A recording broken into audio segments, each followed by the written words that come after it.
Yes. Thank you, Srijan. Good evening, everyone, and welcome to the sixth public showcase of this winter school in public history on memory and materiality. Today, we are very pleased to welcome and actually welcome back Avehi Menon, who's archive director at Sarmaya Arts Foundation in Mumbai. Sarmaya is a digital museum with multi-genre art collection of art, artifacts, and living traditions from the Indian subcontinent. At Sarmaya, she manages the team overseeing archiving, programming, and education outreach. She's also an oral historian and has worked previously as curator at the Center for Public History at the Srishti Manipal Institute of Art, Design and Technology. She has built oral history archives for institutions and has led public history projects.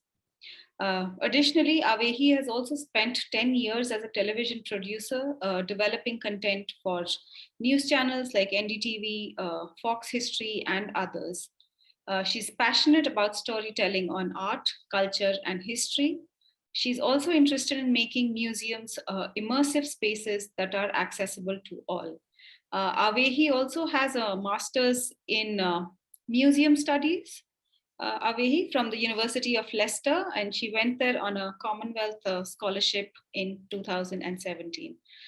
So again, welcome back, Avehi, and look forward to what you have to share with us about the Sarmaya Arts Foundation. Thank you. Over to you. Siddhi. Thank you. So thank you, Indira, Siddhi, Srijan.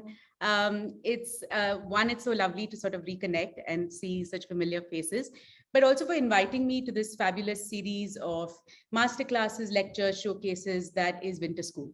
And as someone who has been part and witness to early winter schools, I can only imagine how enriching all the sessions have been. And so as part of this public showcase, what I thought I'd do was present some of the ways in which we are engaging with the collection at Sarmaya, sharing the stories we discover through the collection, as well as our journey as a relatively young museum.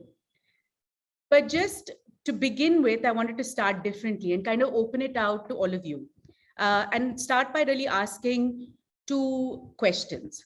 What makes a museum and how do you imagine it? So, if you can unmute and we can get a couple of responses, that would be great. Anybody? Anything, the first thing that pops into your head. It could sometimes serve as a repository for the memories that we have lost or the memories we want to preserve as well sometimes. Lovely, yeah. Repository of memories that have been lost. Anybody else? Objects, the presence of objects, arts. And, yeah. Sure, the presence of objects, the presence of art. So thank you for that. I'm gonna move on. If you have any other answers, you can maybe pop it into the chat. But really, it's good to hear these various things, and especially repository of memories, because let me tell you, the museum sector still struggles to define what a museum is. And I just wanted to kind of point out the International Council of Museums and how it defines museums, which hasn't been updated since 2007, which is the first one, which is a museum is a non-profit permanent institution in the service of society and its development, open to the public, which acquires, conserves, researches, communicates, and exhibits the tangible and intangible heritage of humanity and its environment for the purpose of education, study, and enjoyment. A new definition was proposed that led to a huge rift among the ICOM members, leading to resignations and a non-decision in 2019 at the Kyoto meet in Tokyo. And this was the proposed decision, the one below, that led to this big rift. Museums are democratizing, inclusive, and polyphonic spaces for critical dialogue about the past and the future. Acknowledging and addressing the conflicts and challenges of the present, they hold artifacts and specimens in trust for society, safeguard diverse memories for future generations, and guarantee equal rights and equal access to heritage for all people. The vote now on this new definition has been moved to September 2022. So the reason I add this trivia was to sort of reflect and point out to the idea that museums are sort of conflicted spaces. They're spaces that are in constant flux and stand as highly contested socio-political ideas. But a key difference to me in those two museum definitions was the word institution. So, in a lot of ways that holds how museums are defined. Are they only restricted by their physical structures or institutional hierarchies or even collections? So against this debate, there's been an emergence of a new set of museums that don't necessarily fall into the tag of an institution, which are spaces like Virasati Khalsa, which is in Anandpur Sahib in Punjab, which is a museum that celebrates Sikh history through murals, tapestries, dioramas, but through the space, there's no traditional object or object labels. Then there's Arna Jharna, sorry, that you probably have heard of through the various sessions as well, which is an ethnographic museum that looks at the history of folklore, local fauna, practices through brooms. There's Conflictorium, which is a museum introspecting and talking about conflict, which is a participatory space that looks at the theme through sound installations, folk stories, speeches. And then there's Sarmaya, which is a digital museum with a repository of 7 different genres, attempting to make connections between the past and the present through objects of art, history, and culture. Just to tell you a little bit about the origins of Sarmaya. So Sarmaya was founded in 2015 by Mumbai-based banker, Paul Abraham. Paul has been collecting for over 30 years, but really his interest in objects of history started when he was a young boy and he was given a bottle of coins, which was gifted to him by his father in a Vaseline bottle. They were a bunch of Travancore coins, and that got him interested and sparked an interest in numismatics, which led him to collect what is now our numismatics collection. And then in order to understand those objects, he collected others: cartography, engravings, rare books, 19th century photography, indigenous art, modern and contemporary art. Paul currently leads, so it's his private collection, but he leads this museum along with his partner, Pavitra Rajaram. So we're a not-for-profit, self-funded repository of this vast, diverse collection of over 8,000 objects. Early on, there was an attempt to visualize a physical space for Sarmaya. But in the absence of it, and driven by the intent that this diverse collection needs to be made accessible to a larger audience, especially young people, and we wanted to create an engagement with art history and heritage in interesting ways, Sarmaya was set up as a museum in 2017, operating on a hybrid model. We have an archive that houses the collection, and it's managed by a small dedicated team that does collections management, research, curatorial, design, and outreach. We also have a reference library of over 8,000 books that can be used by appointment and is open to researchers, students, enthusiasts, really. And that's just some of the objects from the very diverse genres. Our approach, as I mentioned earlier, are the 2 main pillars that sort of guide our purpose and intent are accessibility and engagement. And these two, in some sense, overlap. In terms of accessibility, it's critical for us to make the collection accessible through documenting it, cataloging it, uploading it online. Storytelling is at the heart of how we make stories around the objects and the objects themselves accessible. We do this through a curated theme every 6 weeks called Spotlight, where we bring together diverse objects from across the collection to talk about a particular theme. It's also important for us that the tone in which we communicate, whether it's through our website, it's through our on-ground events, or on social media, is conversational. We don't want to be seen as a typical museum that seems intimidating for a lot of people who don't or haven't accessed art or history in this way before. Connecting our collection to contemporary conversations is extremely important for us.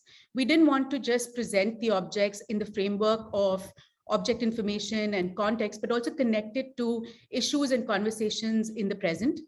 And being digital in some sense helps us participate in some of these contemporary conversations taking place.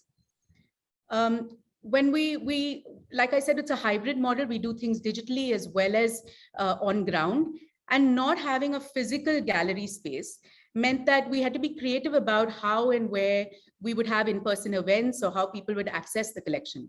So on ground, some of the exhibitions that we've done are in collaboration with the Serendipity Arts Festival, with art galleries like Tark and Pandols, all open, free, accessible to everyone, as well as smaller sessions, which was, of course, limited groups at the archive that we used to call Saturdays at Sarmaya, where groups of people would come in and we'd do a show and tell with the objects. We also run a series called Sarmaya Talks, where we invite speakers, scholars, authors, practitioners to share their knowledge. And this is also free public talks at venues across the city. Education is extremely important to us, and we connect, and one of our primary goals is to connect with children and to share objects of art and history with children. And we do this both on ground and digitally.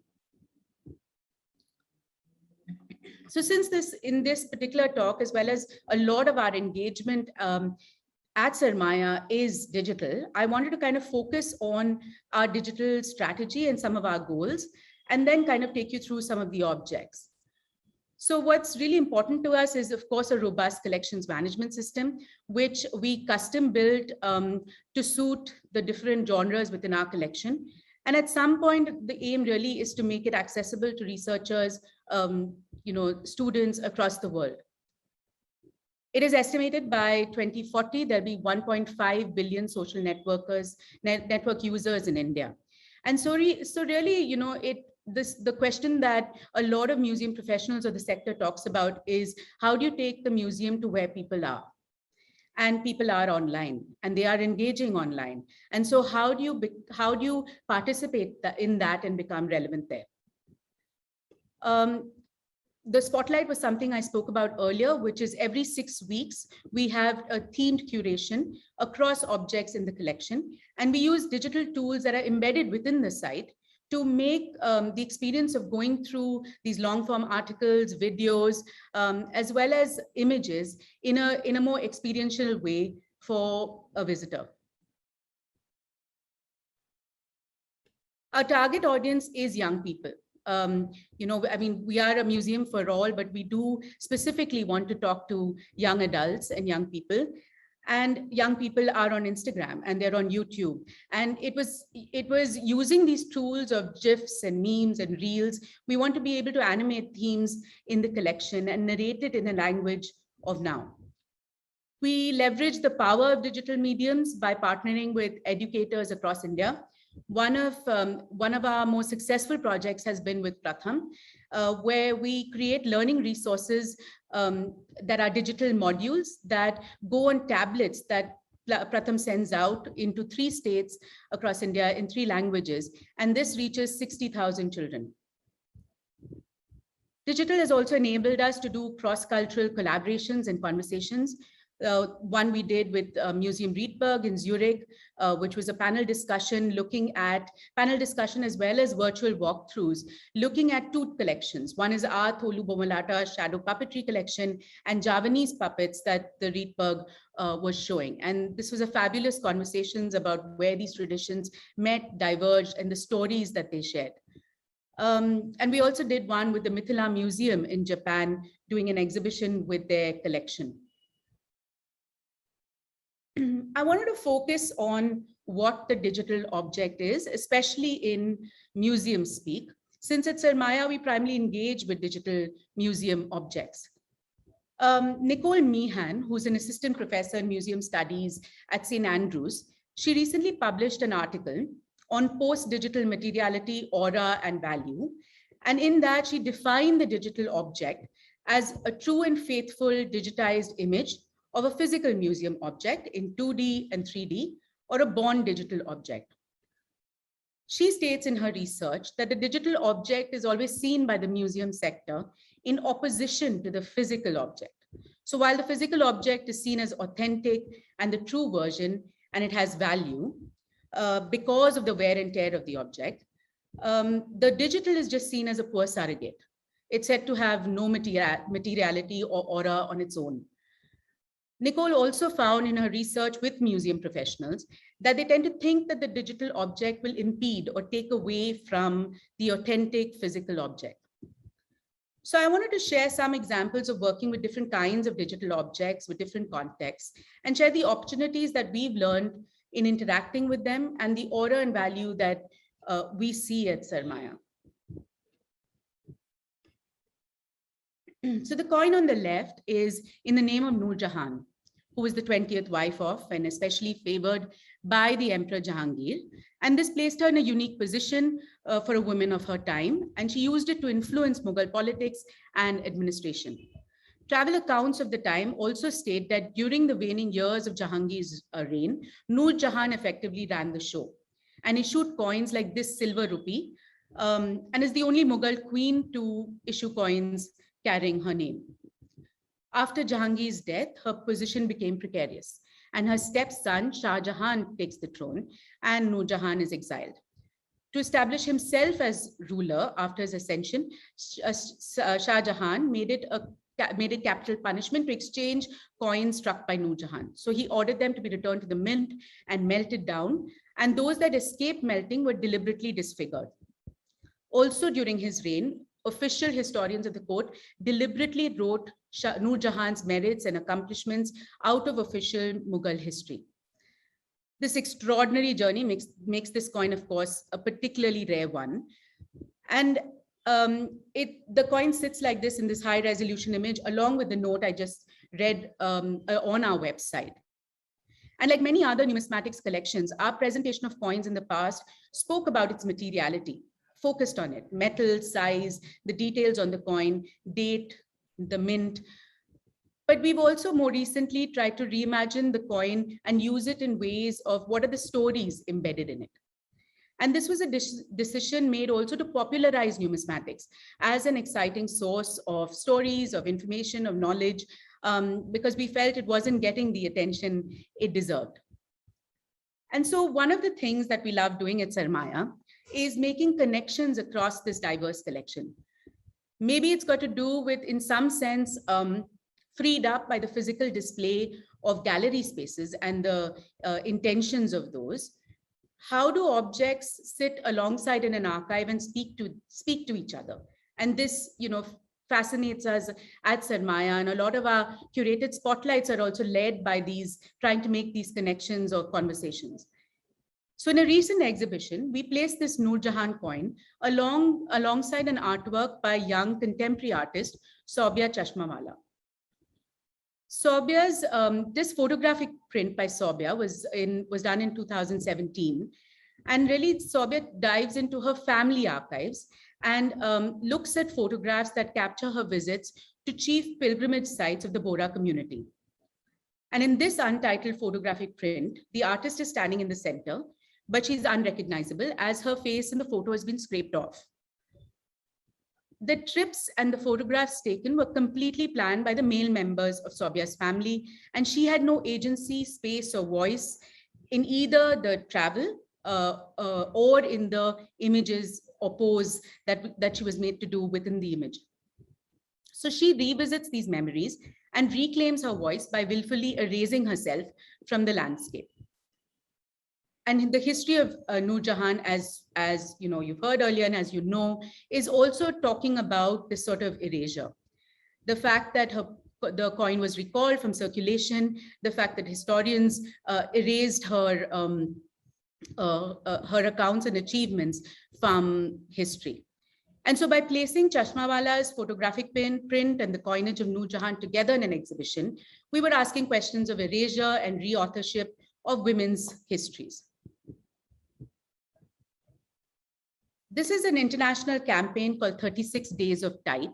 And it's a campaign that runs online. It's fairly popular within the artist design community, typographic community. And really the call is for people to come up with a new type using the letters of the alphabet and numerals. And 4 years ago, we decided to join the campaign and see how we could lean into an already popular design campaign that was taking place. In 2020, we decided to showcase our numismatics collection as part of 36 days. So the grid that you see on the left is some letters from the campaign, where we took parts of the coin and kind of created a letter out of it. I just want to show you the letter O.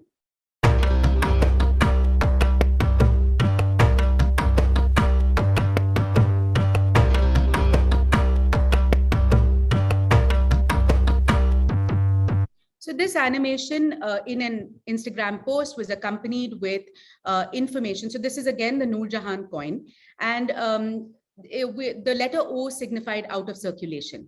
Again, reiterating and talking about the story about how the coins were deliberately melted, recalled, and the larger sort of challenge of absences in women's history. So along with this animation was a post on Nur Jahan and on this particular coin.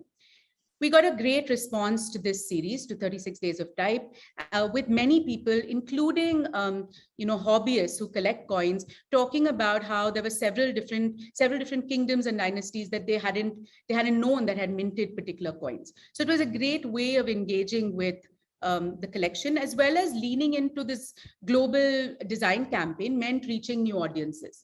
But it also importantly encouraged us as museum professionals or as the team to look at new ways of telling important stories around our objects. I just want to go through now another genre in the collection, one that many of you may be already familiar with. So at Sarmaya, we have a large collection of puppets that are created within and used in a performative art tradition called Tolu Bomalata, which is practiced now largely in Andhra Pradesh and Telangana. And there are various versions of this form of shadow puppetry all over the South. But we have a large collection of Tolu Bomalata puppets. And we have a large collection from these two particular artists, performers, puppeteers, Chidambra Rao and his wife, Venkatama. And so it was important for us when, looking at the collection, was to sort of collaborate with him at every step of researching, documenting, and cataloging the collection to really understand the puppets not as decorative objects, but as more, as part of this larger performative tradition, as part of their own histories of migration as a community, as part of this larger conversation around patronage. And so, a lot of the characters in the collection are from stories of the Ramayana and Mahabharata, because scenes from that are performed during the Tolu Bomalata performance. And we have a lot of puppets from those scenes, but also like Hanuman and Ravan, but we also have other puppets. We have jester puppets like Bangaraka and Ketigadu, which are interjections that are used through the performance that are usually comic relief, but also social commentary. So these stories of, what was the social commentary, who was it targeted at, how did it travel from village to village, who are the other members of the troupe, was collaborative research and interviewing that we did with Chidambra, and still consult him when we are adding to knowledge around the puppets. As I was telling you earlier, that we do every 6 weeks, we curate a theme called Spotlight. For the Tolu Bomalata Spotlight, though, we focused on the tradition itself and the art form itself, and didn't kind of bring in other objects to speak to it or to talk to it, because we felt there was a huge universe and ecosystem of stories to explore within it. And to kind of tell you how we put together a Spotlight in terms of its interactive elements, and therefore how digital helps, I screen recorded the Spotlight, just a little bit of it to give you a sense. We'd also done a film on Tolu Bomalata, focusing on the process of puppet making, on putting up a performance, with interviews with Chidambra.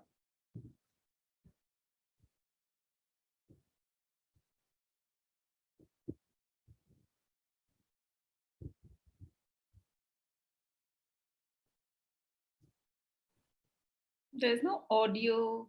Oh, no. I can't hear. Yeah. Okay, maybe I could just play it a little later then. But okay.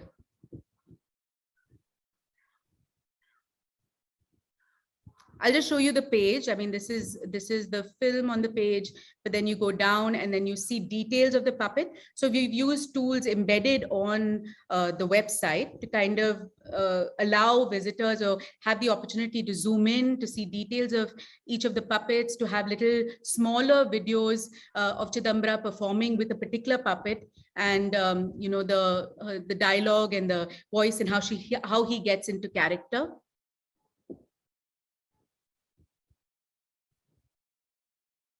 So essentially, the spotlight then becomes this whole world of exploring and interconnectedness. So a visitor can land on this particular page, and then there's several, and then connect you to several other objects, whether within the Tolubommalata universe or other objects within the collection.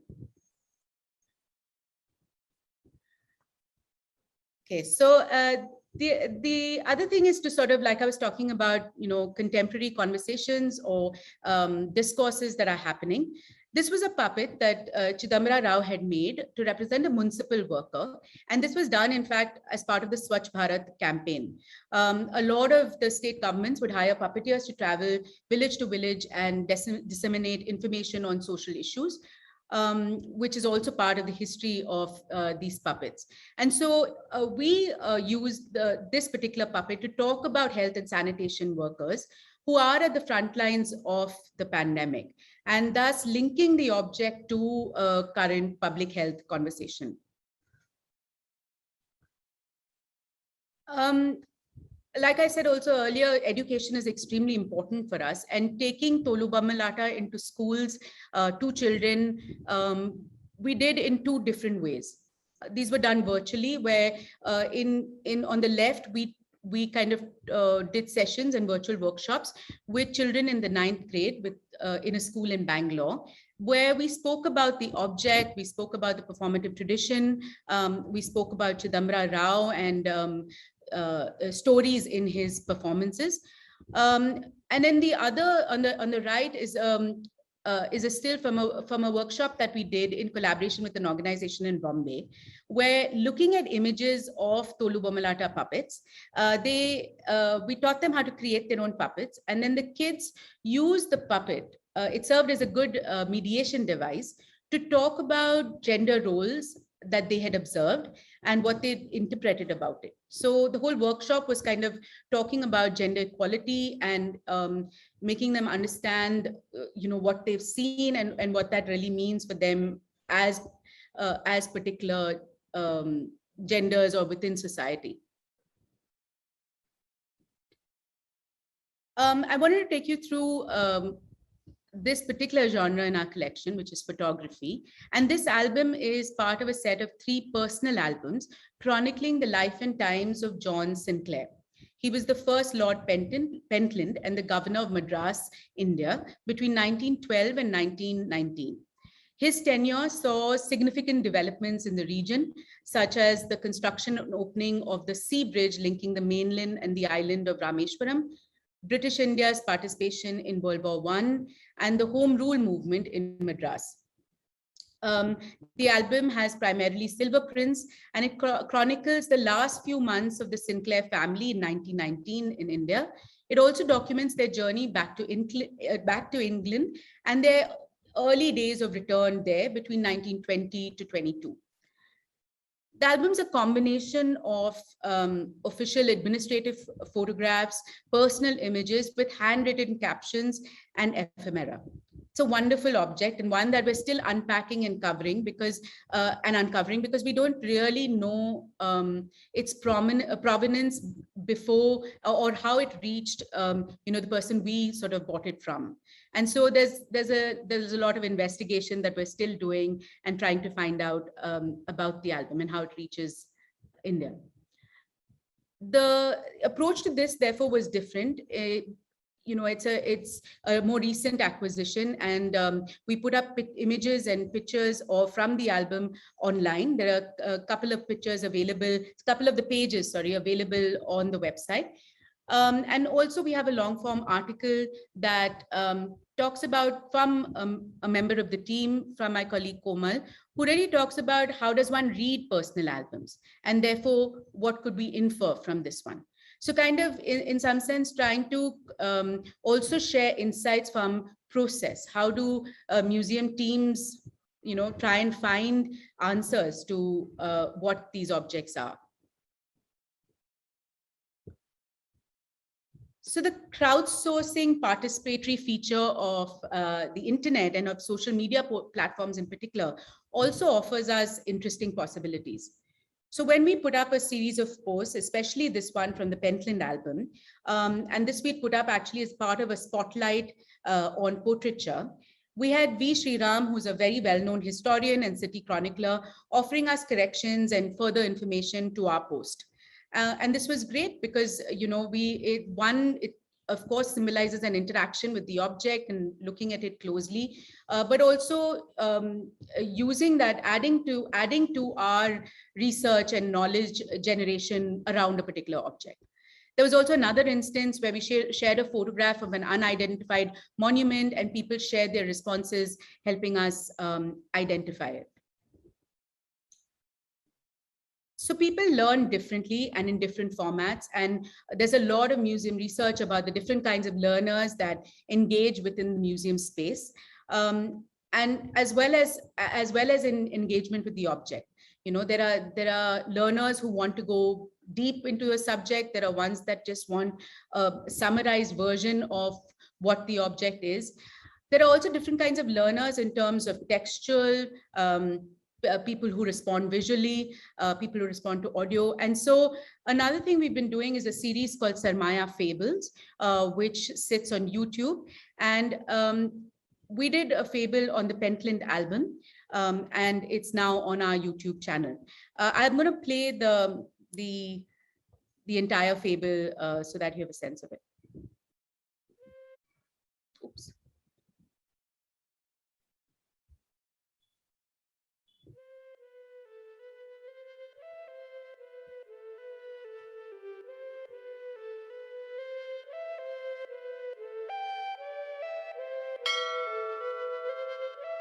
The Pentlands.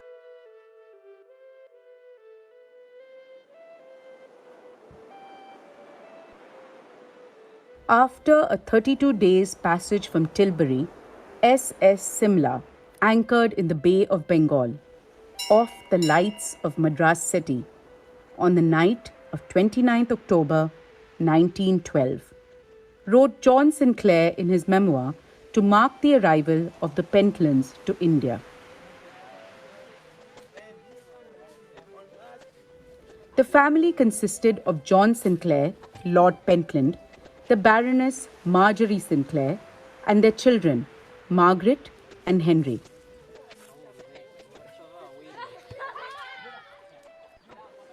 Lord Pentland was the governor of Madras from 1912 to 1919, a period that witnessed landmark events such as World War I and the Home Rule movement.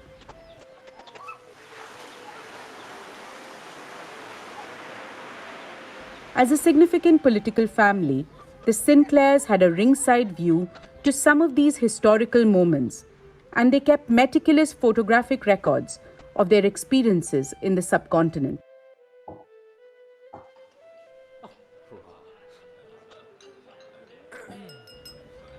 A testament to this is a set of 3 albums in the Sarmaya collection, which contain over 800 silver prints, accompanied by handwritten captions and ephemera.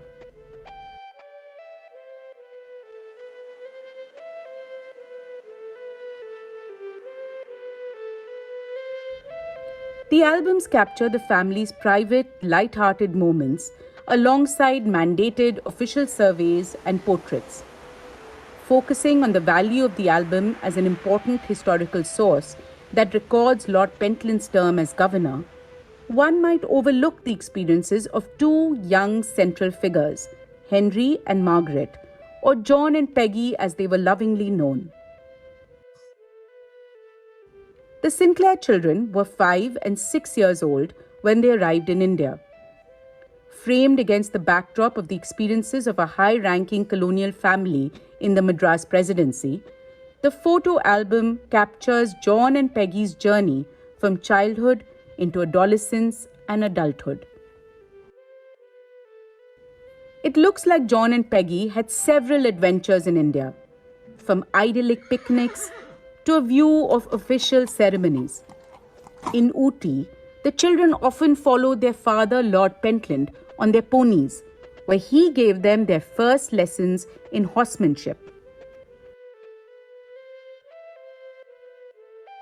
They spent 8 years in India, and even after their departure, the albums, possibly put together by their mother, continue to meticulously record their adventures. The children, who by this time had grown into young adults, are seen experimenting with their own cameras and celebrating Peggy's sweet 16th. At the turn of the 20th century, access to photography grew, and the photo album served as a space for documentation, from travelogues to personal family memorabilia. In the Pentland albums, amongst the glorified pageantry and formal portraits, the stories drawn from the personal moments humanizes the experiences of this 20th century colonial British family.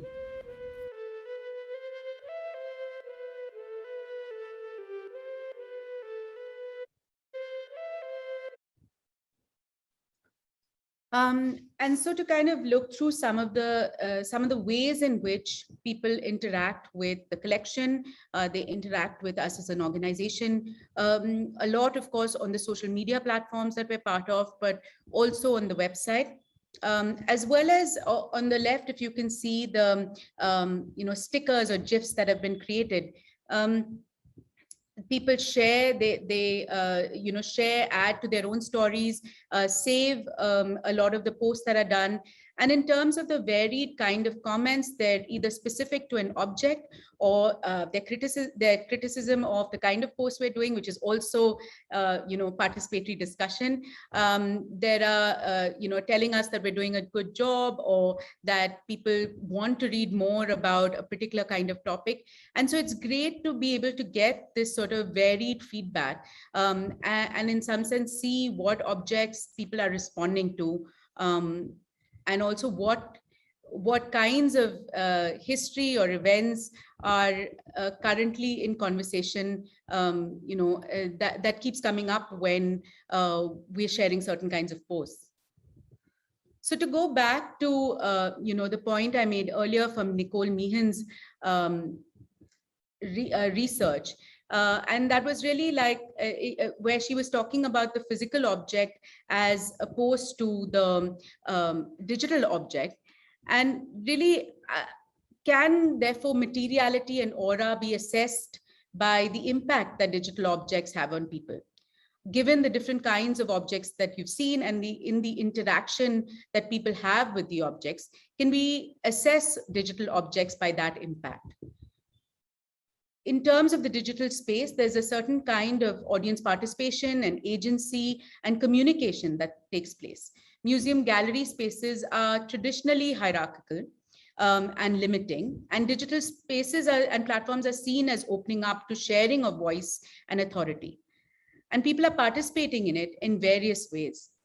While it's still curated by a museum curator, the ways to assess the participation, like I shared earlier, is to see how the object is examined, saved, shared through our website, so how many downloads are happening of the resources, or social media platforms, reposts, saves. That indicates that audiences are using objects within their own interpretative frameworks as objects of art and history. And what digital participation really indicates is that ordinary people become curators, archivists, designers, as they save, organize, and reuse images. So the object travels beyond the museum confine. And materiality that's usually used to determine the object is authentic. Digital objects also have materiality. They face the challenges of hardware, of interoperability. And engagement with the object information and with the digital images, we've really seen that audiences don't disregard the original physical object. It doesn't get impeded by, the digital object. And kind of evaluating this digital space and the reflections that we've had in our interaction is really that One is the space it offers for multiple ways of seeing and building a universe of possibilities. So whether it's the interconnectedness on the website, or it's by placing objects alongside each other, or building universes by tapping into contemporary campaigns, it offers different ways of seeing. There's, of course, a huge digital gap in India, and we especially saw this in the pandemic, with schools trying to function online and many students unable to attend because of the lack of devices or bandwidth. And it really proved to be a catalyst in many ways, where when we were thinking about this digital gap, when we were talking to our partners at Pratham during the pandemic, and decided to reach, what are the ways in which we can reach children in households where there was only one digital device, and there was low bandwidth. And so we created a whole series of activities that would go out on WhatsApp. So of course, there's this huge gap. And the other thing is that digital spaces aren't neutral. They are governed, social media platforms are corporate entities. They are governed by algorithms and regulations. And of course, there's a lot of engagement that one has to manage as a platform as an organization that's interactive. There's a lot of engagement with trolls, with misinformation. So there's a lot to sift through and fact check and respond to when you're committed to engaging online. The other thing is linking back content created on social media back to our collections management system. This is something that we are in the process of thinking of and doing. So adding the information and research, like you saw the comments by V. Sriram, adding that back into our database. So it becomes the knowledge that's there and available around that object. And this is hard because Instagram and a lot of these platforms archive information themselves, and it stays within the platform. So we're also thinking about ways around how do we kind of address that and proceed with that. And some of the things we want to do more is further our participatory approach, whether it is user participation on the website, or in fact, whatever platform that we're working on, whether it's Instagram or YouTube or Facebook, and look at more community-based programming.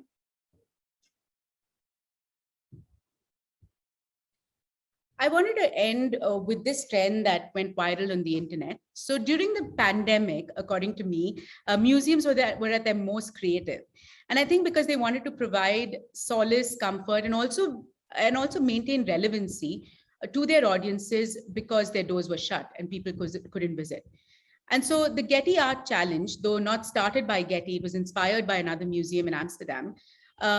But what Getty did was they adapted it with an invitation to use digitized and downloadable artworks from their collection.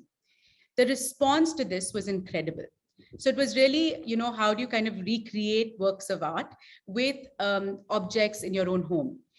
There were more than 100,000 people that participated in the Getty Challenge, and they enlisted family, roommates, animals to recreate these famous works of art. And it got so popular that Getty Museum, the Getty Museum Challenge is now a book. So I just wanted to end with this to say that stories embedded in objects, whether physical or digital, is really, at the end of the day, what appeals to people the most. They're drawn to it and interpret and use what's relevant to their own lives. And that should really be where the enriching opportunities are for us as museum professionals, as public historians, and as archivists. Thank you. Thank you, Avehi, for so comprehensively taking us through some of the collection at Sarmaya. I'm sure it's not all, and also for detailing out the philosophy behind the collection and how you want to sort of take it to an audience. And I myself follow Sarmaya on Instagram, and I'm really amazed by the kind of newer ways in which you engage the audience with the objects that are in your own collection. So that was really nice. And the other thing that really stood out for me was this trying to make, not to think of these objects, even if they may belong to the past, but to also make a connect with those objects in the present. So that's something very interesting. So I do have a couple more questions, but I'll open it up for discussions, and I invite all of you to direct them all to Sure. And Avehi right now. I have been told in the past that I speak very fast, so I apologize, and please ask me to clarify any of the slides that were presented, or to show you some of the videos and things.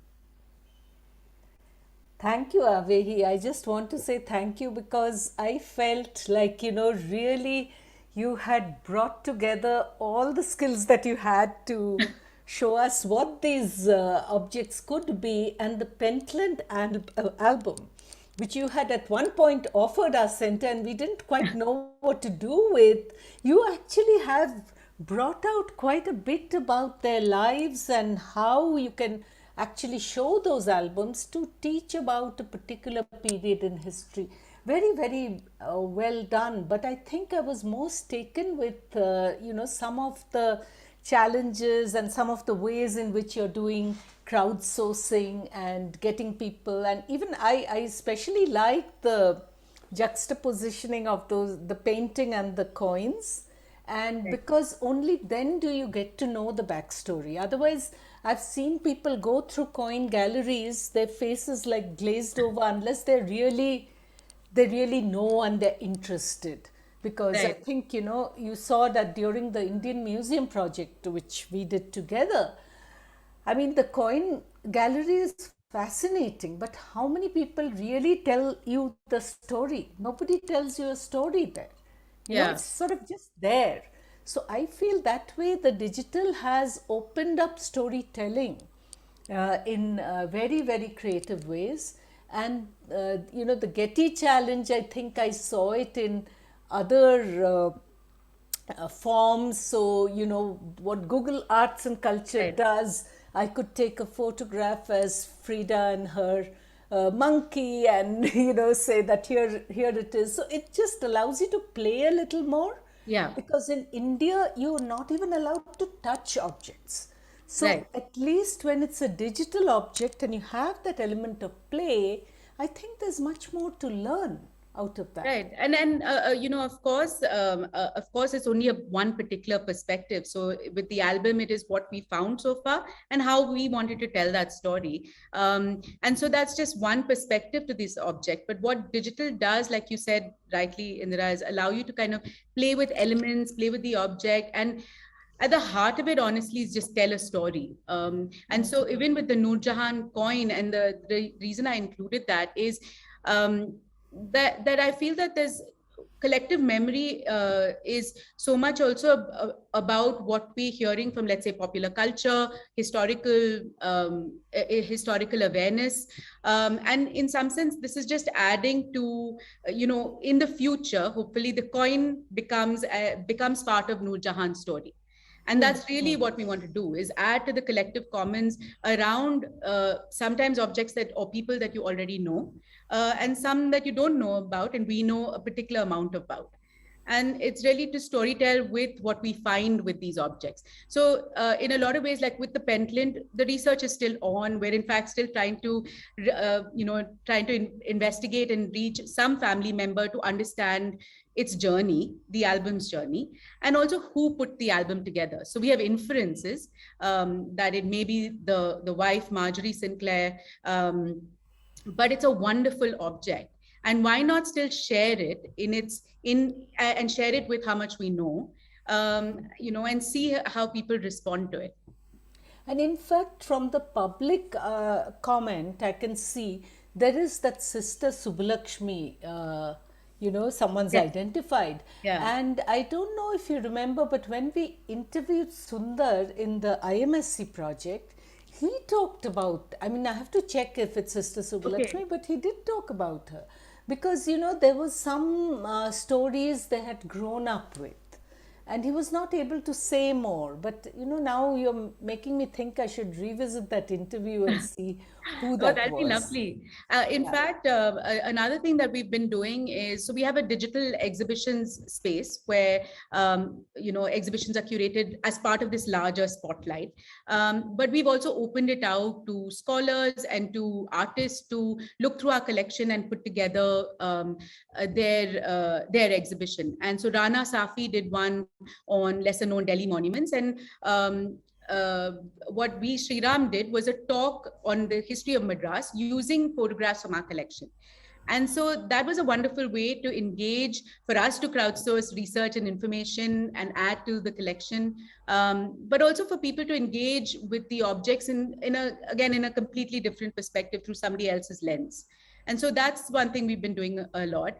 Another thing, and this is more for Instagram, because they're shorter kind of engagements, is a series called Reimagine, where which, earlier in the museum world, we considered real taboo, but we opened out the collection to young artists and asked them to just reimagine it in whatever context they wanted.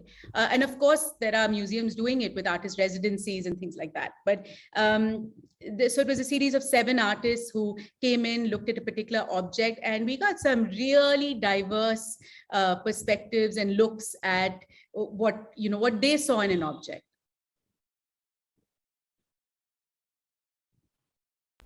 Thank you. Thank you. That was really good. Thank you. Divya has her hand raised. Divya. Hi, Avehi. Hi. Thank you so much for this wonderful presentation. I've been following Sarmaya for a while. I'm a big fan. In fact, Sarmaya has been the inspiration behind one of the projects I did last year. It was a virtual exhibition that I did based on Tol Bomalata. So it was a very big inspiration. I think I did write to the Instagram page at that time, but I'm not. Yeah, it's been quite a while. But I have 2 questions for you. One is, how do we access this archive and reserves of yours? Because that's what I had written to ask about then. Is it physically available somewhere? How do we access it? How can a designer or a researcher do it? This was my first question. I'll tell you my second question also. Actually, I wanted to ask about the Reimagine series. Okay. So as a curator or as an artist historian, when you look at something, to what extent do we accept that reimagination? Is there a line somewhere, or is it something cool that we are doing just to have this kind of an engagement with people?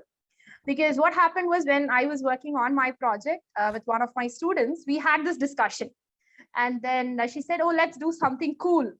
And then I told her, "No, let's not change the form beyond a particular point." So we had this discussion. So I wanted to ask you this question to know, what do you think about it? Thank you, Divya. Sorry we didn't respond to you immediately on Instagram, but hopefully you can write to us again. Yes, we have a physical archive in Mumbai where the team works out of, where the collection is housed. Like I said, we don't have a physical gallery space. But people are free to visit it by appointment, because we're a small team, and if you want to see a particular aspect of the collection, then we have to get it organized. Just on the topic of Tolu Bomalada, I wanted to point out that I first saw Chidambra in performance with Indira at the Iowa conference, and that's really where I first saw Chidambra perform his stories. I also wanted to say that some members of the Sarmaya team are here, so I hope they will jump in and comment, because I think it's important to hear from others who are engaging with this collection on a day-to-day basis.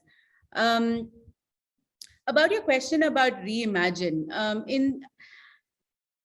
I feel like as long as the story, so we opened it out to the artist to interpret it in whatever way they like.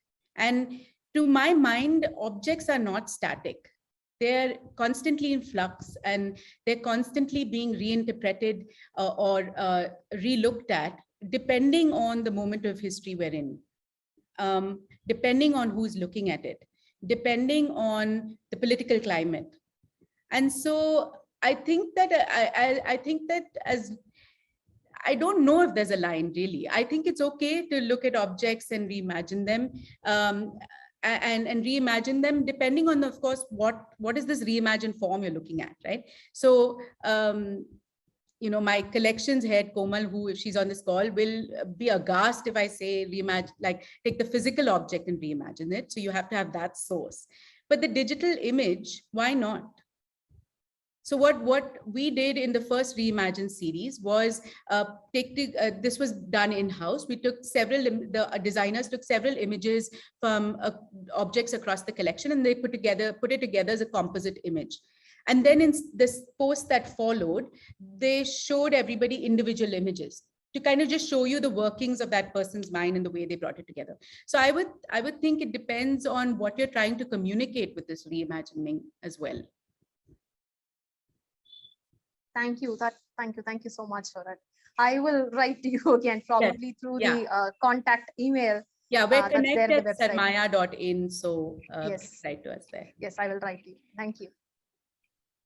Okay, so there are also lots of comments for you, praising, wonderful presentation, thought-provoking, and so on and so forth. We'll send that to you. Yeah, thank you. I mean, there's I have to say that the research around, so the conversations around digital, at least in the museum sector, has largely focused on digital as interactives within the physical space, or how museums should get online, or of course, during the pandemic, how museums kind of rushed to be online because that's where their audiences were.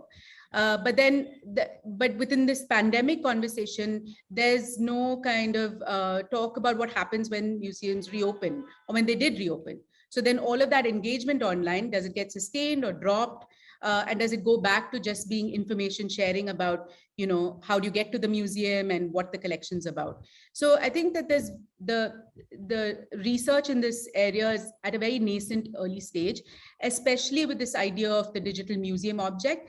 And more so with the idea of like, what is the impact and how are people, what is the collective memory of these social media platforms? How are people saving and sharing and interacting with the objects? And so I think there's a lot of opportunity there for research.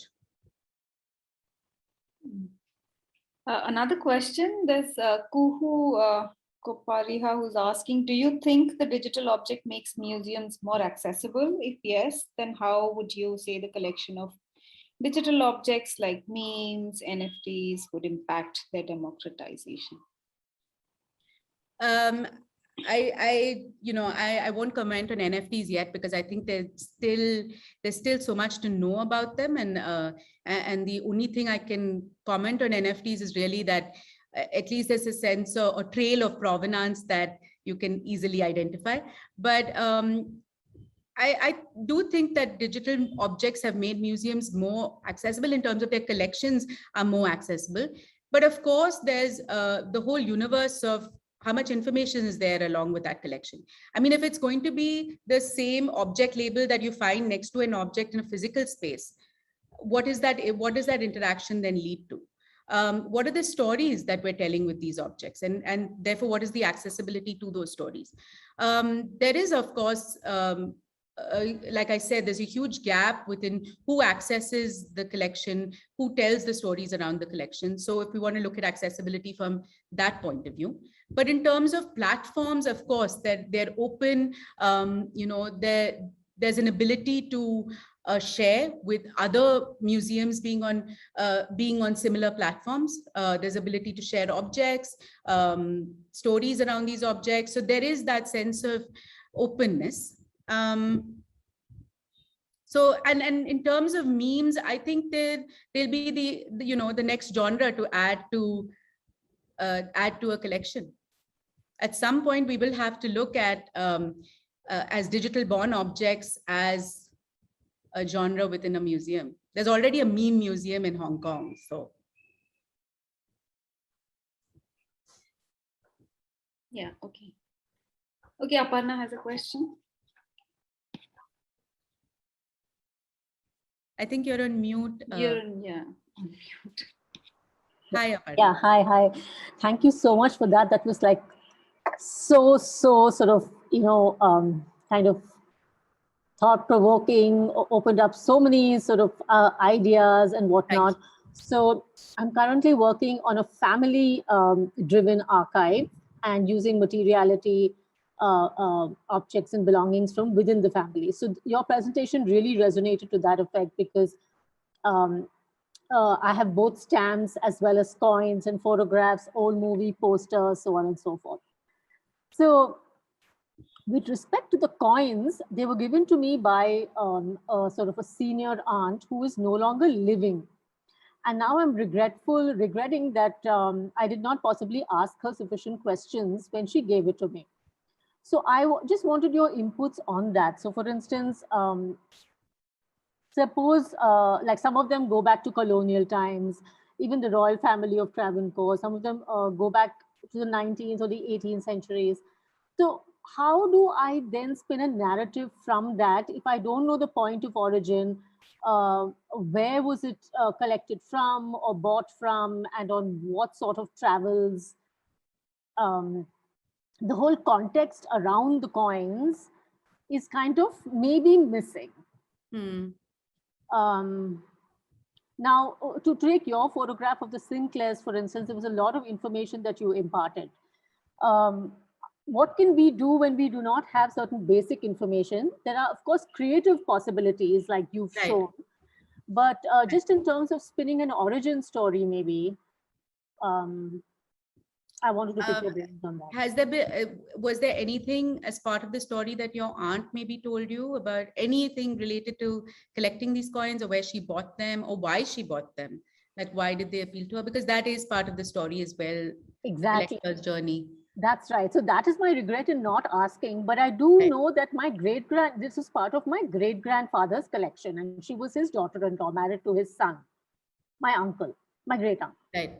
So, and I know that because he was in the services, he had traveled a lot throughout India, that was British India, and had postings in Lahore, and also, you know, you'll see certain inscriptions in Urdu and all of that. Right. So I'm just wondering, in terms of archiving and, you know, even presenting it to a public, how do I weave a narrative is what I'm wondering. Is there a kind of a source, like a body that can help with this information just by looking at the coin maybe? Yeah, there are numismatics bodies. I think, can I ask, so Kuhu, who, you know, is part of my team, is our go-to person to understand and interpret coins. So if I can ask her to jump in, but what we could do is send you a couple of names of numismats who may help with identifying the coin.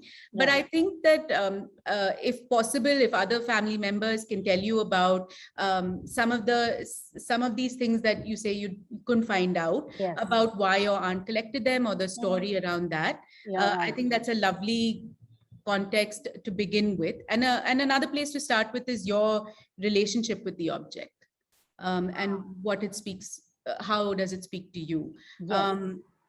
But in terms of identification of the coin, there are several people who could help in that space.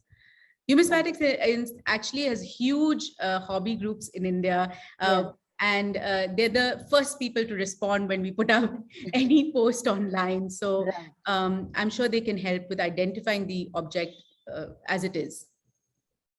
Lovely. Yes. Thank you so much for that. Thank you.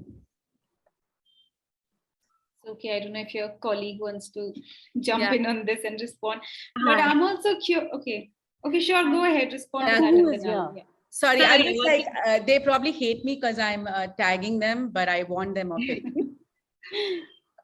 Yeah, so like Avehi said, numismatic groups are always very energetic and very forthcoming with information. So there are many chat groups, like World of Coins is a chat group where you can just post an image and people will sort of comment if they know about it. And what's great is that the coins that you have are not particularly coins that don't have information, like a Travancore family or the 19th century coin will have some sort of documentation or research around it.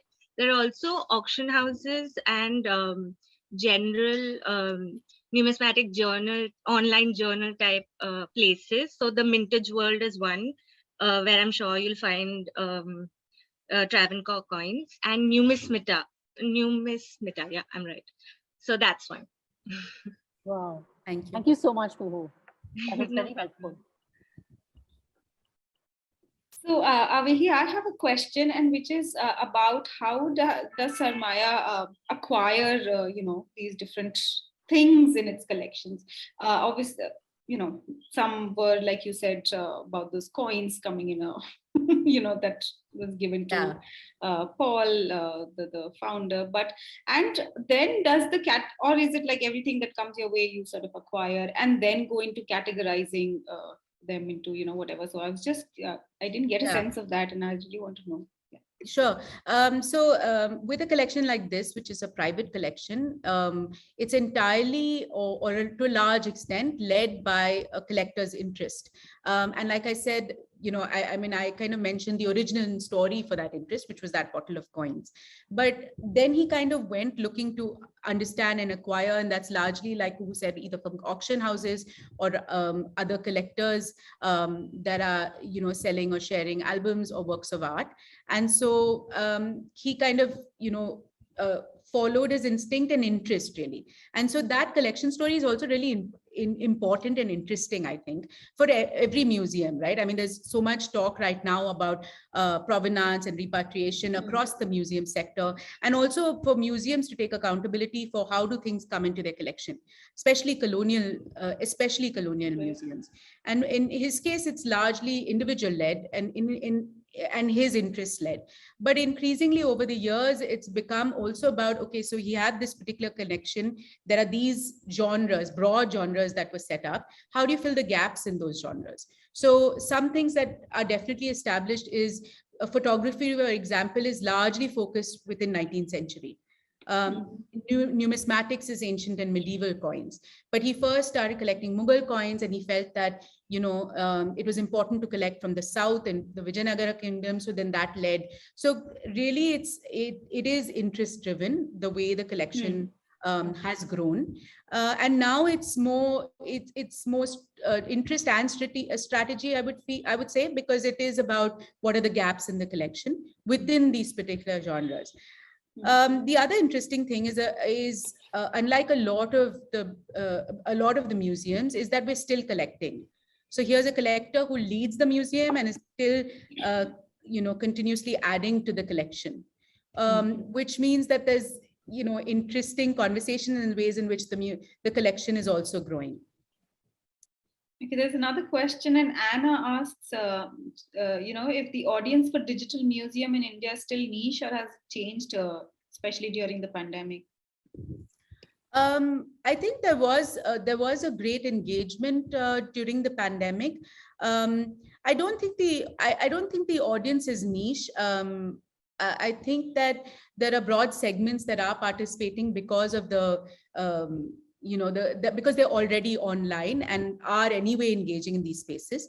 And so Facebook has a particular kind of audience that responds or engages with the museum. So Instagram has a completely different kind of audience. So I don't think it's niche. I think it's about the more users that get online onto these platforms, the more we'll see an engagement, again, leaning into campaigns, into things that are happening that are not necessarily typically art or typically the museum sector, also helps in gaining new audiences. Then, of course, it's up to them whether they want to opt in or out. It definitely changed during the pandemic. I mean, there was an engagement. And in fact, at one point, especially last year, which is 2021, we put out a post on Instagram, which was called Pause, because we just were feeling that there was so much happening outside that was horrific and just so sad. And here we were sharing these objects and sharing stories. And were we just pretending like we were not part of it, or it wasn't affecting us personally as a team or as an organization? And so we had put out this post, which was brilliantly written by my colleague Deepa. And it was amazing the kind of response we got, because a lot of it was affirmative of the power of art, really, right? And the power of objects. And a lot of people just said, please keep sharing, because this is what I look forward to on my feed.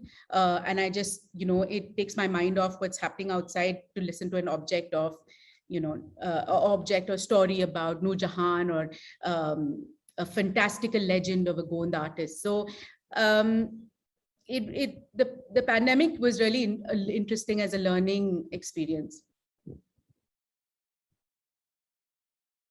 There are lots of comments, and I'm sure you can read them yourself, Avehi. Yeah. I'll send them to you also.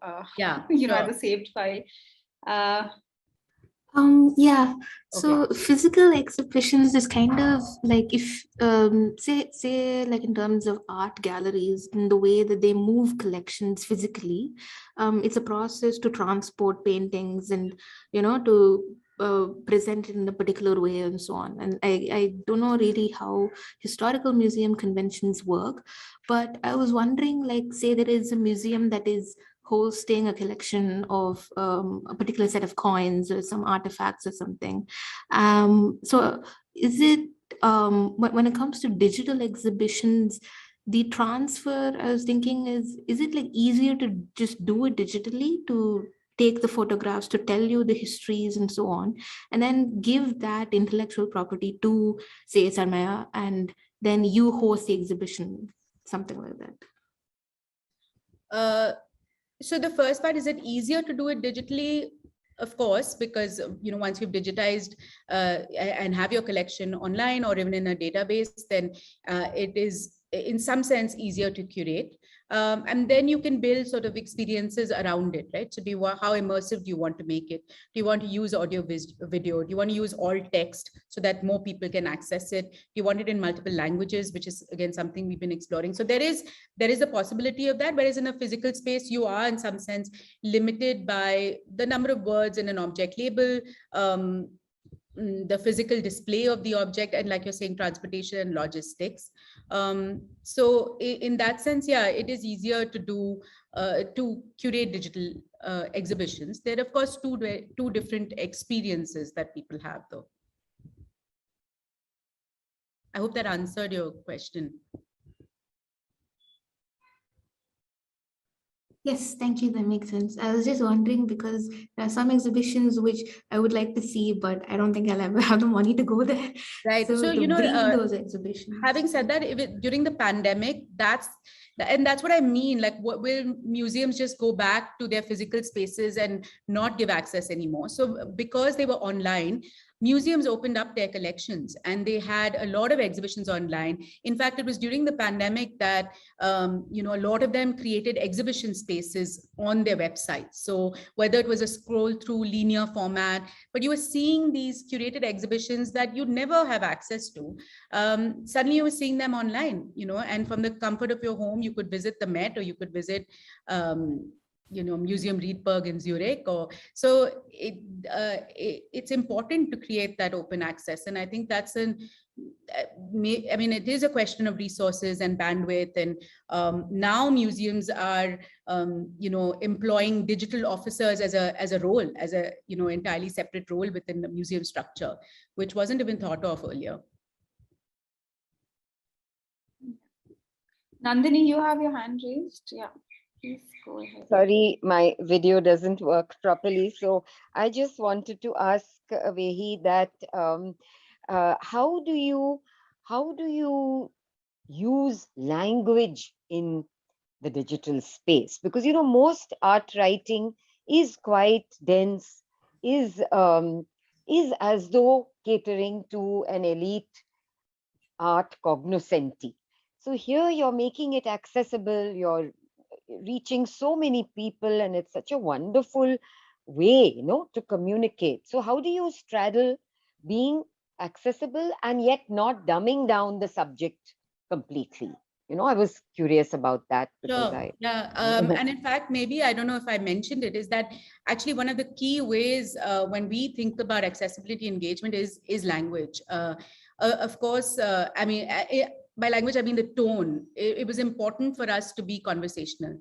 It was important for us to not have the jargon that accompanies a lot of, and it's not, not so much jargon, but just will it put people off who don't have that knowledge, or they find it intimidating. So even on our website, the way we kind of write long form articles, which is written by the team, a few are commissioned. But the first kind of fundamental thing is that, one, it has to be grounded in research, and research around the objects of the collection. But the other was, how do you communicate it like you're telling a story, and in a conversational manner. So Right. that's something that we constantly look at when we are writing online, which is on the website, as well as on any other platform that we're interacting. So even in a recent exhibition, physical exhibition that we did along with Tark, which is an art gallery in Bombay, we were very particular about how the curatorial note was written, how the subnotes were written in terms of that, keeping in mind that tone and readability. But also, talking about language, I think something that we have been exploring, and hopefully we'll get there, is to try and add the content to be available in more languages. Yes. And that's something that's important for us. We did try a series of videos where people, members of the team did videos and talked about objects in languages that they knew. So there was Marathi, there was Malayalam, there was Hindi, and we did get a great response. But it is also a matter of our own resources and bandwidth. But that's something we also want to do, is to have the content available, which is why for children, especially, tying up with someone like Pratham was huge for us, because they then translated it into 3 languages. It went out. Now they're looking at 11. So it's just, how do you make what you're doing accessible to everyone in a language that's familiar to them. Thank you so much. Thank you. Most helpful.